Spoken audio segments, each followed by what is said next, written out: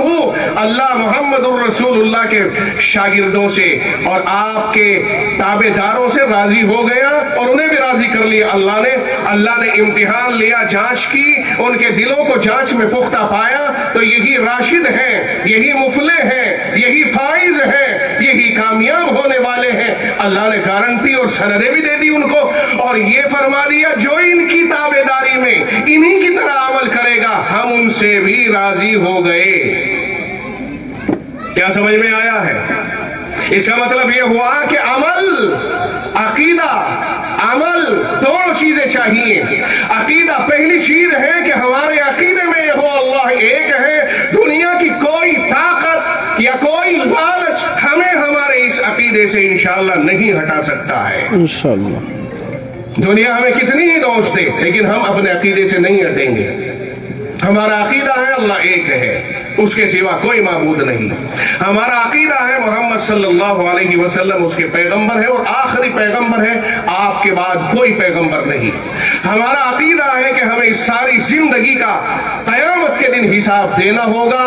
ہم اس تین عقیدے جو بنیادی ہیں، توحید، رسالت اور آخرت، ان تینوں عقیدوں کے اوپر مضبوطی سے قائم ہے. دنیا کی کوئی طاقت اور لالچ ہمیں ان عقیدوں سے انشاءاللہ نہیں ہٹا سکتا. وعدہ کرو کہ انشاءاللہ ہم ان عقائد پر مضبوط قائم رہیں گے. حالات کچھ بھی آئے ہم اپنے عقیدوں سے نہیں پھریں گے، اس لیے کہ یہی عقیدہ توحید، عقیدہ رسالت، عقیدہ آخرت اور یہی دین و شریعت پر عمل، یہی ہے جو آخرت میں اللہ کی رضا اور جنت دلوائے گا. ورنہ اس کے علاوہ پھر تو جہنم ہی جہنم ہے. اب بڑا تعجب ہوتا ہے نہ معلوم کون کس لالچ میں، جبکہ ملک بھر سے خبریں آ رہی ہیں اور وہ سب ہمارے ہی بچے بچیاں ہیں.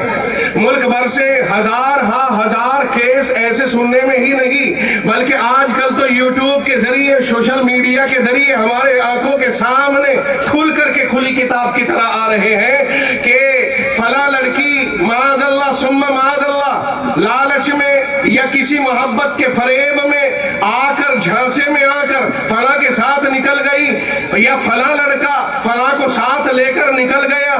مذہب کا کوئی تعلق نہیں. عدالتوں میں کیس پہنچے تو کہہ دیا میری مرضی، میری اپنی ذاتی مرضی. کہہ دیا جاتا ہے کہ جوان ہو گئے، انہیں ان کی مرضی کا اختیار دیا جانا چاہیے. ماں باپ جنہوں نے پالا پوسا تھا رہ گئے دیکھتے ہوئے، رہ گئے ہاتھ ملتے ہوئے. ان سے پیدا ہونے والا بچہ یا بچی، ان کا پروان چڑھایا ہوا، ان کا پڑھایا لکھایا ہوا، اور زندگی کا سرمایہ اچانک محبت کے لالچ میں آ کر یا پیسوں کے لالچ میں آ کر یا کسی بھی لالچ میں آ کر کے دوسرے کے ہتھے چڑھ گیا. ماں باپ آنکھوں سے آنسو بہاتے رہ جاتے ہیں. میں کہتا ہوں یہ سب کچھ ہمارے سامنے ہو رہا ہے. ہمیں اپنے بچوں کے ذہن میں جہنم اور اس کا خوف بھر دینا چاہیے، شرک اور اس کی مذمت بھر دینی چاہیے، اور یہ بتا دینا چاہیے کہ رب کہتا ہے ان اللہ لا یغفر ان یشرک بہ ویغفر ما دون ذلک لمن یشاء. اللہ مشرک کی مغفرت نہیں کرے گا، اس کے علاوہ جسے چاہے گا گناہگار کو جب چاہے گا معاف کر دے گا. لیکن مشرک کی مغفرت نہیں کرے گا. ایمان برباد کر دیا وہ بچا کیا ہے؟ مشرک کی مغفرت کیوں نہیں کرے گا؟ اس لیے کہ ساری نعمتیں تو خدا کی، اور جب عظمت کا نمبر آیا تو دوسرے کی عظمت کرنے لگ گیا، سجدے دوسروں کو کرنے لگ گیا، تو پھر اللہ تعالیٰ کیسے چھوڑے گا ایسے آدمی کو؟ میں آپ کو مثال کے طور پر کہتا ہوں، اگرچہ مستورات بھی یہاں ہے، مجھے بڑی شرم آ رہی ہے مثال دیتے ہوئے، لیکن اس بری حرکت کرنے والوں کو سمجھانے کے لیے اس طرح کی مثال آپ دے دیں، آپ بھی سمجھا دیں. فرض کر لو مثال کے طور پر بیوی صاحبہ ہے، سنیے ڈھنگ سے، بیوی صاحبہ ہے کہ نا اللہ تعالیٰ شرک کو معاف نہیں کرے گا، باقی کوئی گناہ ہو مرضی ہے اس کی معاف کر دے گا. بیوی صاحبہ ہے، بڑی فرما بردار ہے، آپ گھر جاتے ہو جوتے آپ کے پیروں سے اپنے ہاتھ سے اتارتی ہے، گرم پانی دیتی ہے، گرم روٹی پکا کے گرم سالن کر کے دیتی ہے، آپ کی ہر بات کو مانتی ہے. ٹھیک عشاء کا بعد ہوتا ہے، رات کو 10-11 بجتے ہیں، آپ کا بہترین بستر لگا کر کے، اور اس کے بعد کہتی ہے میرے سرتاج آرام کریے، میں ذرا پڑوسی کے ساتھ رات گزار لیتی ہوں. آپ ایمانداری سے بتائیے اس کی فرما برداری کو آپ فرما برداری سمجھو گے؟ آپ اسے بخشو گے؟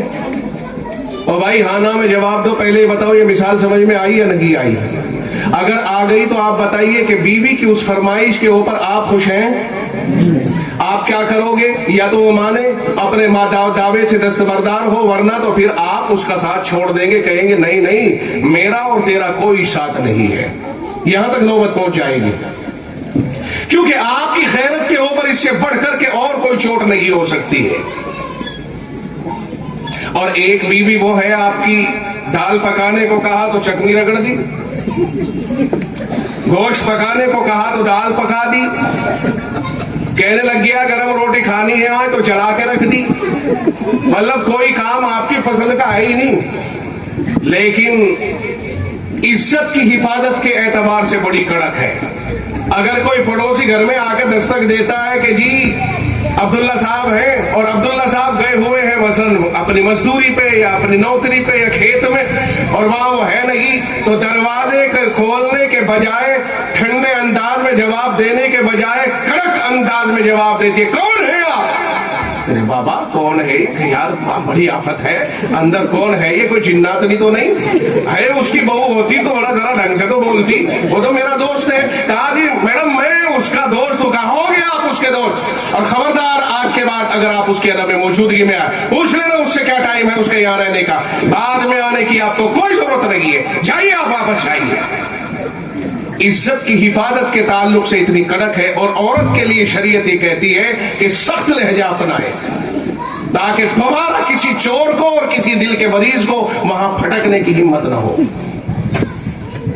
یاد رکھیے آگے قدم بڑھانے کا جب بھی موقع ملتا ہے، جب وہ اندر باہر سے آواز دیتا ہے عبداللہ ہے کیا، اب باہر جا کر کے قریب میں لگ کر کے جی آپ کون ہیں؟ اور ان کو میں عبداللہ کا دوست ہوں. جی اندر تشریف لے آئیے، آپ چائے لیں گے کہ ٹھنڈا لیں گے؟ تمہارا ناس ہو تم مرو اللہ کرے. میرا کہنے کا منشا یہ ہے کہ جب تک سخت لہجہ نہیں اپنایا جائے گا، جب تک یہ بدماش اپنے دلوں میں بدماشی لیے پھرنے والے اور یہ خیر محرموں کے اوپر نظر ڈالنے والے اور یہ دوسرے کی بہو بیٹیوں کے عزتوں کے دشمن جب تک باز نہیں آئیں گے، تو شریعت نے تو پہلے ہی کہہ دیا کہ کڑک لہجے میں جواب دے. ٹھنڈے لہجے میں اگر جواب دے گا تو 2 قدم آگے بڑھے گا، اور آج تو آیا سو آیا، پرسوں کو بہت ٹھیک ٹائم پہ آئے گا. اب ظاہر ہے کہ ہم نے تو بہت سارے کیس ایسے سنے ہیں کہ رات 5 بچوں کی ماں فلاں کے ساتھ بھاگ گئی. یار میں مذاق کی بات نہیں کر رہا ہوں آپ سے، میں سچائی بیان کر رہا ہوں. فلاں بہنوئی کے ساتھ نکل کے بھاگ گئی.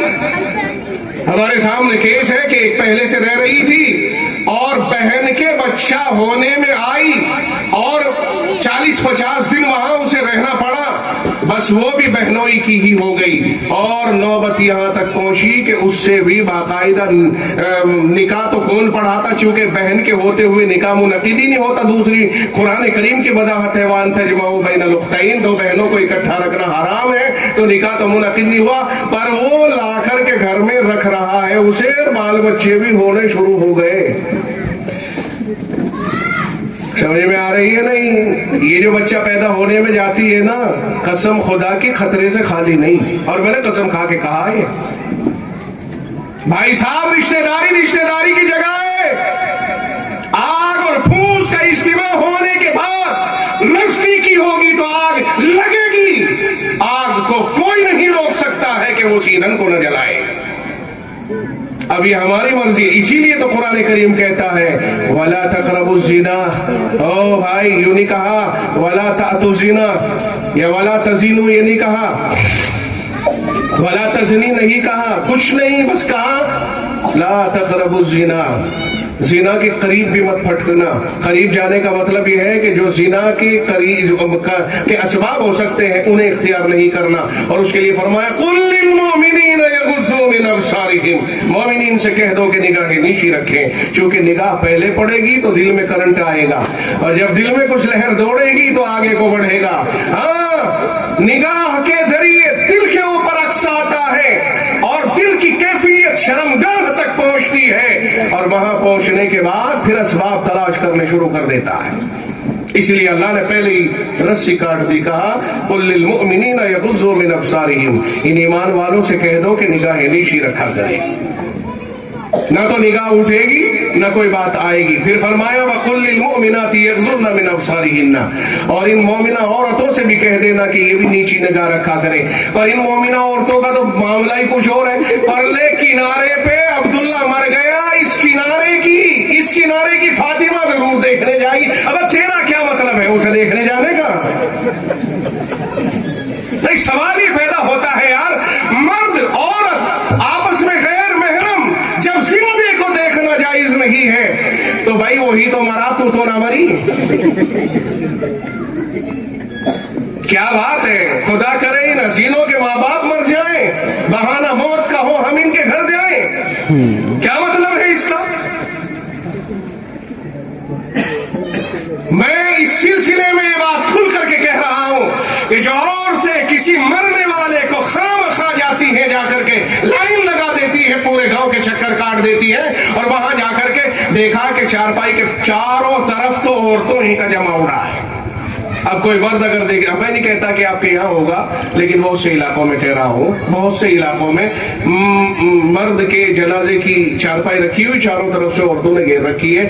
اب دوسرے مرد بھی دیکھنے آئیں گے، کچھ تو وہاں توبہ مچا رہی ہے، رو رہی ہے، شور مچا رہی ہے، رشتہ دار بھی آ رہی، جوان بھی ہے، سب طرح کی ہے۔ اب تک تو انہیں دیکھا نہیں تھا، لیکن اب جو بھی آ رہا ہے انہیں ہائے ہائے کرتے ہوئے دیکھ رہا ہے۔ یار کوئی بات ہے بولا، مطلب عقل کہاں چلی گئی ہماری؟ عقل کا اس کا کوئی جوڑ ہے؟ جنازے کی چارپائی اس انداز میں ہونی چاہیے کہ مثلاً یہ حد ہے، اس حد پر جنازے کی چارپائی ہے، پردہ پڑا ہوا ہے، اس حد پر غیر محرم عورتیں بیٹھی ہوئی ہیں، مثال وہ عورتیں بیٹھی ہوئی ہیں، کوئی جائے مرد دیکھنے کے لیے، ادھر سے دیکھا اور ادھر کو نکل گیا، عورتوں کے اوپر نظر بھی نہیں پڑی، کوئی ایسا طریقہ کار بھی نہیں ہوتا۔ ہم تو دیکھتے ہیں کہ جنازہ بیچوں بیچ ہے اور چاروں طرف ایسے لگتا ہے جیسے کوئی ساغر کے بیچ میں ٹاپو ہو، جیسا بھی عورتوں کا دریا ہے اور بیچوں بیچ یہ چارپائی گویا ٹاپو ہے۔ یہ میں نے مسئلہ اگر سے بتایا ہے آپ کو، ہو سکتا ہے کسی کی سمجھ میں آیا ہو اور کسی کی نہ آیا ہو، میں آپ کو شریعت کا حکم بتا رہا ہوں۔ جناب رسول اکرم صلی اللہ علیہ وسلم کے پاس میں حضرت عبداللہ ابن ام مکتوم آ گئے۔ او بھائی، ابن ام مکتوم آنکھیں بند ہے، نظر کچھ نہیں آ رہا ہے، مرے ہوئے کی بھی آنکھیں بند ہے، نظر کچھ نہیں آ رہا ہے، بتائیے اندھا اور مردہ دونوں برابر؟ میں ہی نہیں کہتا کوئی اگر نابینا بیٹھا ہو کہ لگے مجھے مردہ کہہ دیا، بتائیے اندھا اور مردہ برابر ہے نہیں اس اعتبار سے کہ نہ مردہ دیکھتا نہ اندھا دیکھتا ہے، بھائی نابینا بھی نہیں دیکھ رہا ہے اور مردہ بھی نہیں دیکھ رہا ہے، تو دونوں برابر ہوئے نا اس اعتبار سے۔ جناب رسول اکرم صلی اللہ علیہ وسلم کے پاس ام المؤمنین میں سے ایک تھی اور وہ دیکھ رہی ہے، آپ نے فرمایا اندر، کہنے لگی یا رسول اللہ یہ تو اندھا ہے، یہ تو دیکھ نہیں رہا، تو آپ نے ارشاد فرمایا تو اندھی نہ ہے۔ تو بھائی کیا فرمایا؟ تو نابینا نہ ہے، تو دیکھ رہی ہے۔ فرمایا چلو اندر، جبکہ وہ تو ام المومنین ہے سارے مسلمانوں کی ماں ہے. رسول کی بیویوں سے تو کسی کا رشتہ ہی جائز نہیں, اور اسے تو اس کے مرنے کے بعد ہو بھی جا کسی نہ کسی کا تو ہو ہی جاوے ہے, لیکن رسول کی بیویوں سے تو کسی کا رشتہ ہی حلال نہیں, وہ تو حرام ہے. مگر اس کے بعد اور پھر رسول موجود ہے, رسول کی موجودگی, رسول کی زوجہ اور تمام مومنین کی ماں, اور اس کے اوپر کسی کی معاذ اللہ کسی مسلمان کی رسول کے صحابی کی بری نظر پڑے, یہ تو سمجھ میں آنے والی بات نہیں. لیکن اللہ کے رسول نے فرمایا نہیں, وہ نابینا اگرچہ ہے پر تو نابینا نہیں ہے, اس لیے اندر جاؤ. سیرت کرتے ہو نا, سیرت پڑھ کے دیکھو, رسول اللہ صلی اللہ علیہ وسلم کی زندگی پڑھ کے اور سن کے دیکھو کہ آپ کی زندگی کیا ہے. جناب رسول اکرم صلی اللہ علیہ وسلم اپنی بیوی سے کھڑے ہوئے بات کر رہے ہیں. مسجد جانا تھا, ذرا سا کچھ کہنا تھا, بات کر رہے ہیں. ایک صحابی گزر گئے دیکھتے ہوئے, آپ نے فرمایا او بھائی یہاں آؤ, یہاں ادھر آؤ. تو صحابی مڑ کر کے واپس لوٹ کر کے آئے, یا رسول اللہ حاضر خدمت. فرمایا میری بیوی. اللہ کے رسول آپ کیسی بات فرما رہے, کیا میں آپ کی طرف سے کچھ ایسی بات؟ فرمایا تو نہیں, پر شیطان سے کب سے مطمئن ہو گئے ہم اور تم, کیا پتا تیرے دل میں ڈال ہی دے, کسی کے دل میں آئی جاوے کہ پتہ نہیں کس سے بات کر رہے ہوں گے. دیکھیے رسول اتنی احتیاط فرما رہے ہیں, کہا یہ میری بیوی ہے, کسی غیر سے بات نہیں کر رہا ہوں. حالانکہ رسول اللہ صلی اللہ علیہ وسلم کے لیے تو کسی کے لیے بھی سب رسول اللہ کی بیٹیوں کے درجے میں ہے, جو کہ رسول اللہ باپ کے درجے میں ہے, رسول کی بیویاں ماں کے درجے میں ہے. تو رسول جب باپ کے درجے میں ہے ساری امت کے لیے, تو امت کی ساری بیٹیاں رسول کے لیے بیٹیوں کے درجے میں ہے. تو آپ کے لیے تو کوئی مسئلہ ہی نہیں, لیکن پھر بھی آپ نے فرمایا کہیں شک نہ ہو جائے, فرمایا یہ میری بیوی ہے. سیدہ صدیق اکبر رضی اللہ تعالیٰ عنہ اپنی جوان بیٹی حضرت فاطمہ حضرت عائشہ رضی اللہ تعالیٰ عنہ کے پاس بیٹھے ہیں. باپ ہے ابو بکر, کائنات میں پیغمبروں کے بعد سب سے بلند مقام رکھنے والا انسان, جسے رسول اللہ صلی اللہ علیہ وسلم نے بھی فرما دیا لو کنت متخذا خلیلا غیر ربی لاتخذت ابا بکر, اگر میں اللہ کے علاوہ خلت کو کسی اور کی طرف کرتا تو پھر وہ ابو بکر کی طرف منسوب کرتا. مگر آقا نے یہ بھی فرمایا کہ سب کا بدلہ دے چکا ہوں, ابو بکر کا نہیں, ابو بکر کا بدلہ صرف اور صرف رب عطا فرمائے گا. وہ ابو بکر بیٹھا ہے جو غار میں رسول اللہ کے 3 دن ساتھ رہا, اور فاروق اعظم جیسا دلیر اور فاروق اعظم جیسا مراد مصطفیٰ, صحابہ مرید مصطفیٰ, اور فاروق اعظم مراد مصطفیٰ ہے.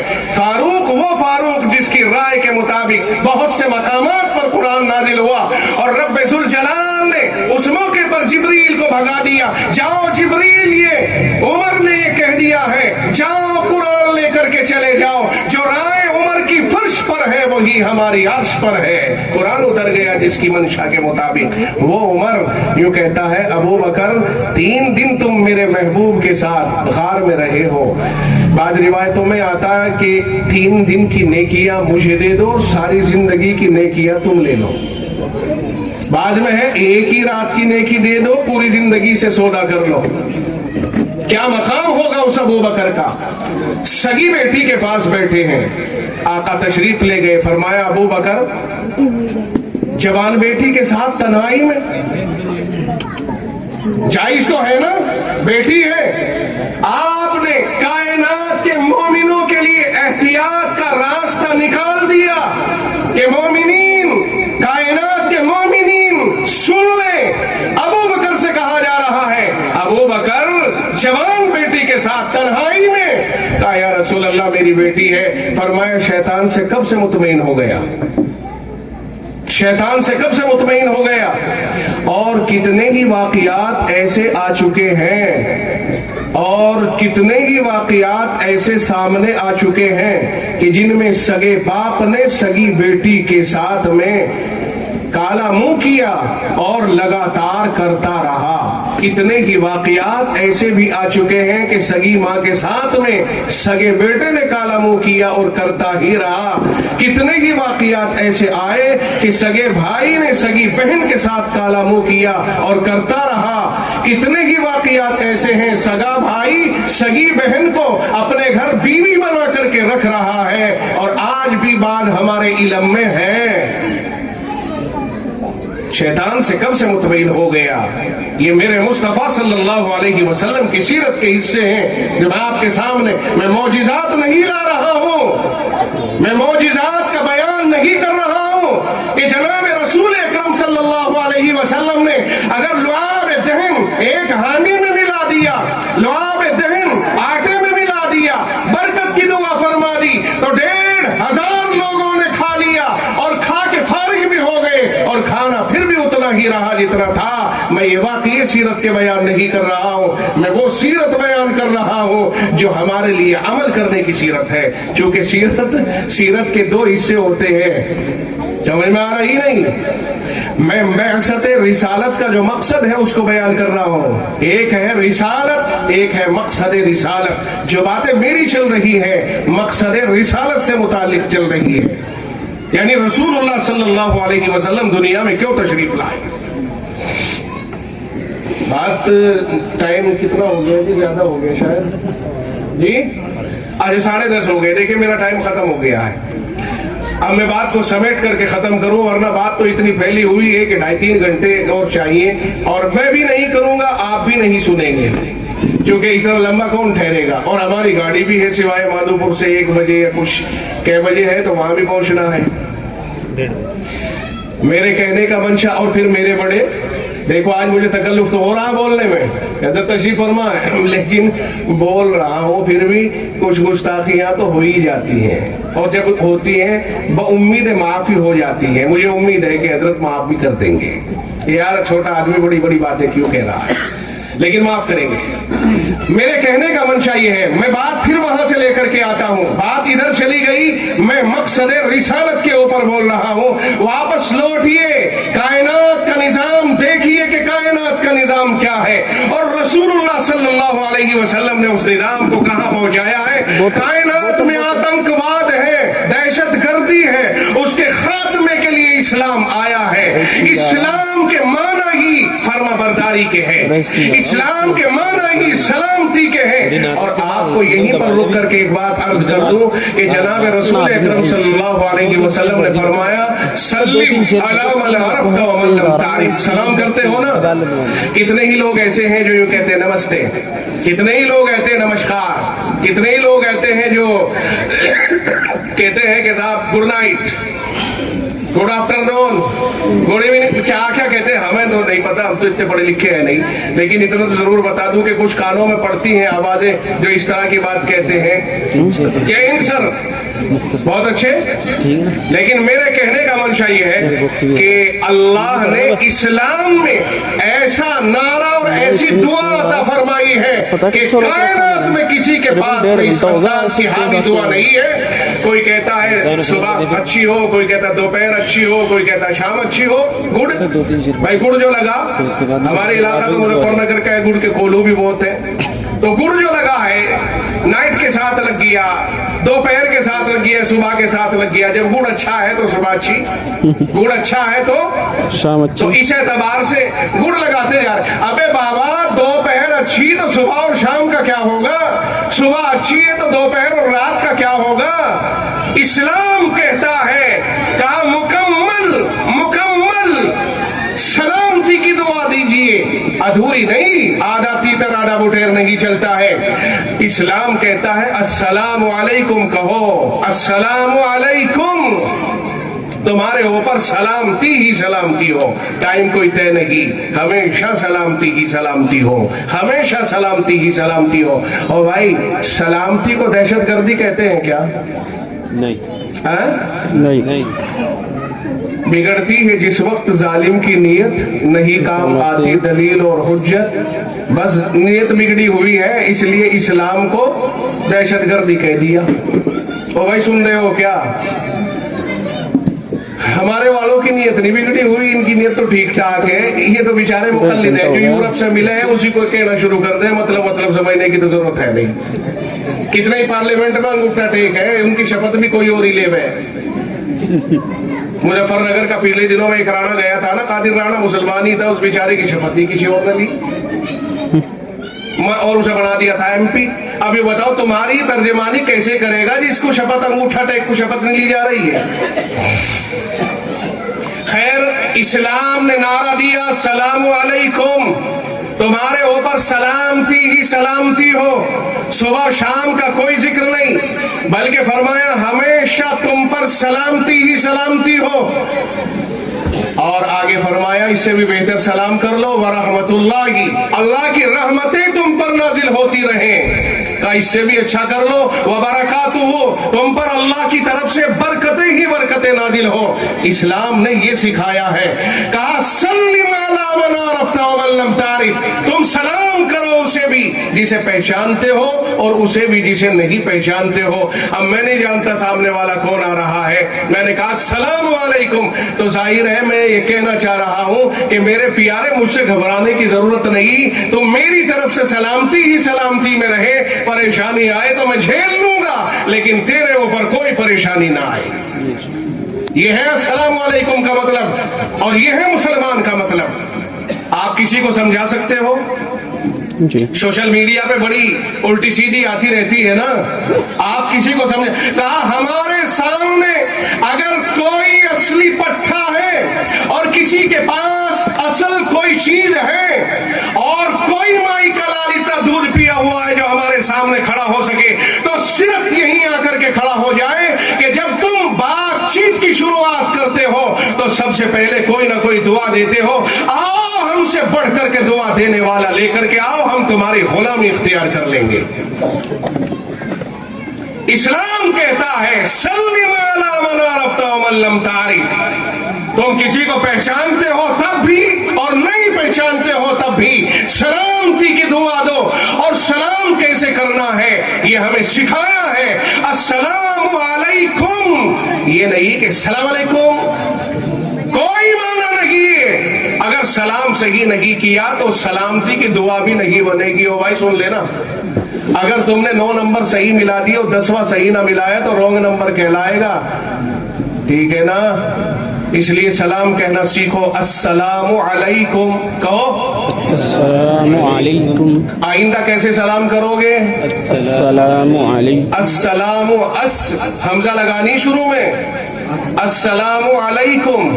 اور یہ بھی یاد رکھیو سلام کے وقت ہاتھ نہیں اٹھتا. آئی نہیں سمجھ میں؟ یہ ہاتھ اٹھانا چاپلوسی ہے، یہود و نصارہ کی نشانی ہے، اسلام میں یہ نہیں چلتا. میں بہت صاف مزاج کا آدمی ہوں، جو بات دیکھتا ہوں تو ٹوک دیتا ہوں اس کے اوپر. اور مسافہ کیسے کر رہے ہیں آج کل؟ یہ 4 انگلی ہے، 4 پوروے ہے، بس جہاں سے یہاں کو لگایا ہو گیا مسافہ، یہ پکڑا ایک دوسرے نے ہلا دیا ہاتھ کو، ہو گیا مسافہ. ارے بابا مسافہ کرنے کا جو طریقہ ہے پوری ہتھیلی اور آپ کے یہ ہے نا یہ اس سے ملے گا، اور یہ پوری ہتھیلی ایک دوسرے کی، چونکہ میرے دونوں ہاتھ الگ الگ ہے نا، اگر کوئی میرے سامنے ہوتا تو میں کر کے دکھاتا. ابھی آئیے مولانا صاحب آئیے، آج ان کو مسافہ آج کل کیسے ہو رہا؟ پہلی بات تو یہ کہ اسے ہٹا لو، میاں ٹھیک ٹھاک ہو، بس یہ ہو گیا ہے، میاں ٹھیک ٹھاک ہو، یہ ہو گیا ہمارا مسافہ. ابے تکلیف دے رہا اس کا کیوں کٹا نہیں ہوا، کندھا نکال رہا بیچارے کا، کیا پتا چوٹ لگ رہی ہو. اچھا ہو گیا، پھر ایک مرتبہ پھر، کیونکہ ہم آج کل نیتاؤں کو دیکھتے ہیں نا، جو بڑے نیتا ہیں اور وہ لوگ جاتے ہیں ایک دوسرے سے ملتے ہیں اور وہ سیلفی ویلفی لیتے ہیں تو وہ ایک دوسرے کا ہاتھ پکڑ کے پھر یوں پھر تک چلکے گئے، پھر یہ بہت محبت کی نشانی ہے ان کی. تو ہم نے بھی وہی کرنا شروع کر دیا. نیتا ایکم نیتا دونی 420 ہوتا ہے. اچھا 40 کا نمبر 420. اب اگر آپ کو سلام کرنی ہے تو یہ دیکھیے یہ حصہ یہ ملے گا اور پھر یہ ہتھیلی ہماری پوری ملے گی. اب بتائیے آپ کے دل پہ اور میرے دل پہ اثر پڑا کہ نہیں پڑا؟ کرنٹ سا لگتا ہے. یہ ہے وہ محبت جسے اسلام نے سکھایا ہے کہ ادھورے نہیں پورے ملو. پھر یہ دوسرا ہاتھ بھی اس کے ساتھ لگے گا یوں. اب یہ دونوں ہاتھ لگ گئے، اس کا بھی گناہ ختم اور اس کا بھی گناہ ختم. اور یغفر اللہ لنا ولکم، آپ اور ہم یغفر اللہ لنا ولکم کہہ دے، دعا کا لین دین ہو جائے گا. اللہ تعالیٰ دونوں کے گناہوں کو معاف کر دیتا ہے. بولو سمجھ میں آیا ہے نہیں مسافہ کرنے کا طریقہ؟ بہت بڑی چیز ہے یہ، مسافے میں بہت غلطیاں چل رہی ہیں. اور سلام کریں گے پہلے السلام علیکم، 10 نیکی ملی. اس سے اوپر بڑھو ورحمۃ اللہ وبرکاتہ، 30 نیکی بن گئی. کیا خرچ ہوا ہمارا کہ ہمیں 30 نیکیاں مل گئی؟ سلام کرنا سنت، جو پہل کرے گا اللہ کو بہت پسند، لیکن جواب دینا واجب. اگر کسی نے جواب نہیں دیا سلام کا تو گناہگار ہوگا. سلام پہچان کے یوں نہیں کریں گے کہ صاحب 6 آدمی بیٹھے 10 آدمی بیٹھے، میرا بھی ایک بھائی ایک بندہ بیٹھا رشتہ دار بیٹھا ہوا اور اس کی طرف اشارہ میں السلام علیکم، تو باقی کو بیوقوف بیٹھے کیا، یہ الو بیٹھے کیا؟ یہ بھی تو مسلمان ہو، اللہ والے بیٹھے، اللہ کے بندے بیٹھے. آپ تو سلام کریں تو سب کو کریں السلام علیکم، پھر کسی کی خیریت خاص طور سے پوچھنی تو الگ پوچھ لو، لیکن سلام کو خاص نہیں کرنا کسی کے ساتھ.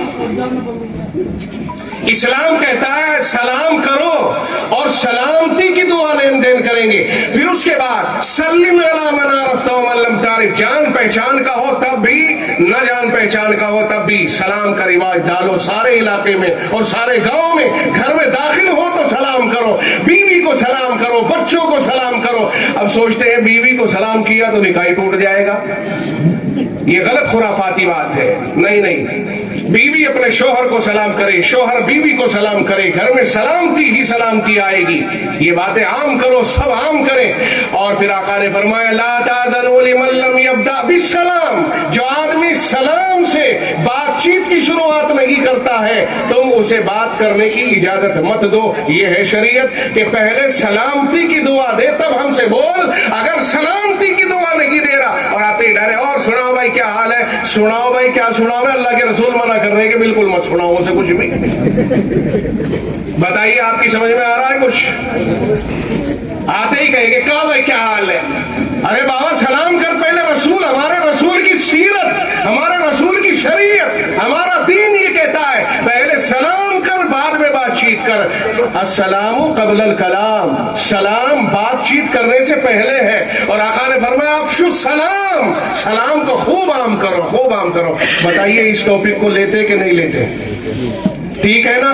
تو جو دین دہشت گردی کے خلاف پہلی منہ سے نکلتے ہی دہشت گردی کا چورا کر دیتا ہے، دہشت گردی کو جڑ سے اکھاڑ دیتا ہے، کہتا سلامتی ہی سلامتی ہو. اب کوئی کہے کہ صاحب یہ دہشت گرد ہے.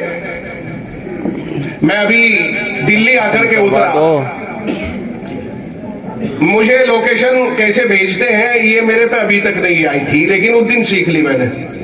پچھلے ہفتے میں راجستھان سے آیا تھا، دلی آ کر کے اترا. میں نے ہاپوڑ سے گاڑی منگوائی دلی، بھائی یہاں کو لے آؤ، چونکہ میں سویرے اتر گیا تھا تھوڑا فجر میں. گاڑی منگوا لی. ابھی گاڑی پہنچنے میں مجھ تک کچھ ٹائم تھا، ادھر سے میرے پہ مطالبہ آیا لوکیشن بھیجو کہاں کھڑے ہو تاکہ ہم وہیں آ جائیں. میں نے کہا لوکیشن کیسے بھائی؟ میرے برابر میں ایک تکڑا آدمی، بہترین جوان، جیسے کوئی فوجی، ایک اس کے پاس میں اچھی سی اٹیچی تھی، وہ کھڑا ہوا اپنا موبائل میں کچھ کر رہا تھا. میں نے کہا بھائی صاحب میں لوکیشن بھیج دو گے ذرا، ایک نمبر پہ مجھے لوکیشن بھجوانی. انہوں نے مجھے دیکھا کہ لگے یار اس کا تو ٹوپا بھی، ٹوپی بھی، داڑھی بھی، لمبے لمبے بال بھی ہے، پتہ نہیں کون ہے.